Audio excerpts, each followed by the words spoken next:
The Transport Secretary has held an emergency meeting to assess how the transport network has coped so far and to prepare for the coming days. Robert Hall has more. Braemar in Aberdeenshire, firmly in this winter's Arctic grip, with temperatures as low as -20, narrowly missing the record held by the Highland village of Kinbrace at nearer -21. The cold snap has entered its second week with new reminders of the threat it can pose. In Cumbria, 2 pensioners have been found dead in their gardens. Police believe one of them, 8-year-old Lillian Jenkinson, had fallen unnoticed close to her home in Workington. She fell in the yard, so I assume she must have fell on the snow. Well, that would be icy cold, wouldn't it?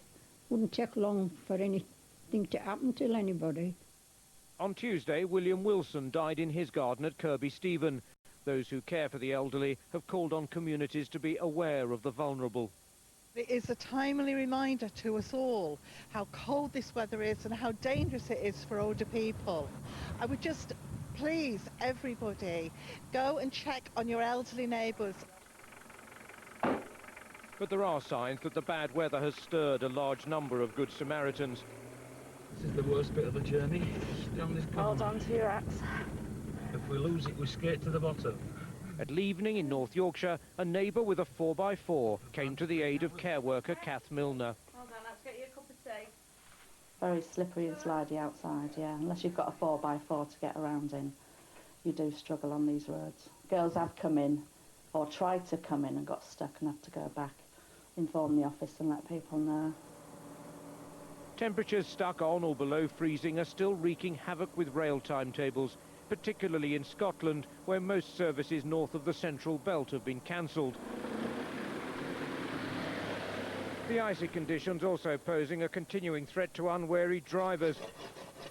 These were the conditions in Northumberland, conditions shared with East Yorkshire, which had been covered by a further 9 inches of snow. During today, most major routes have been either clear. Pavements are a matter for the local authorities. Today, they held a meeting to discuss how things had gone during the week and what preparations were in place for the coming weekend. Local authorities have got somewhere just under 1 million tonnes of grit in their stores. The Highways Agency's got about 1,000 tonnes more on its way to the UK now. Some of it's already at sea. At Gatwick, though, there was better news.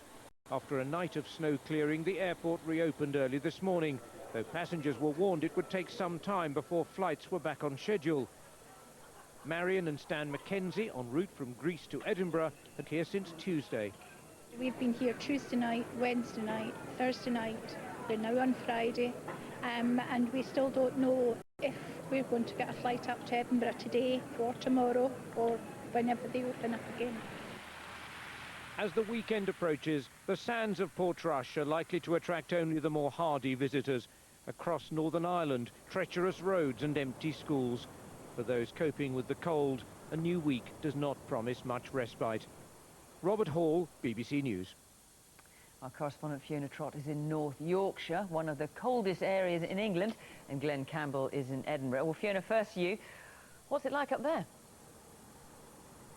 Well, Fiona, welcome to the village of Topcliffe, where the milk lady delivers frozen milk and local farmers battle with frozen diesel. That's because the temperatures here today have dipped to -19 and there's no end in sight. These conditions are set to continue for another 10 days and already the effects have been serious. A man died on the roads here in North Yorkshire last night. As you mentioned earlier, 2 older people died in Cumbria after slipping in their own gardens. The brief respite in snowfall has meant that Gatwick Airport has reopened, but their main concern now is ice, freezing conditions. They're going to be working around the clock over the weekend to de-ice those runways. Trains too, a third of the services have been cancelled. Passengers checking revised timetables. The real test will be on Monday when thousands return to work and school.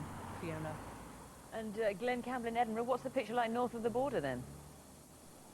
Well, it's another cold one tonight and not much movement here at Edinburgh's main train station. The snow, ice and extreme freezing temperatures forced ScotRail to cancel almost 40% of its services today, with only a handful running north of Edinburgh and Glasgow, and there's likely to be similar levels of disruption to the rail network tomorrow.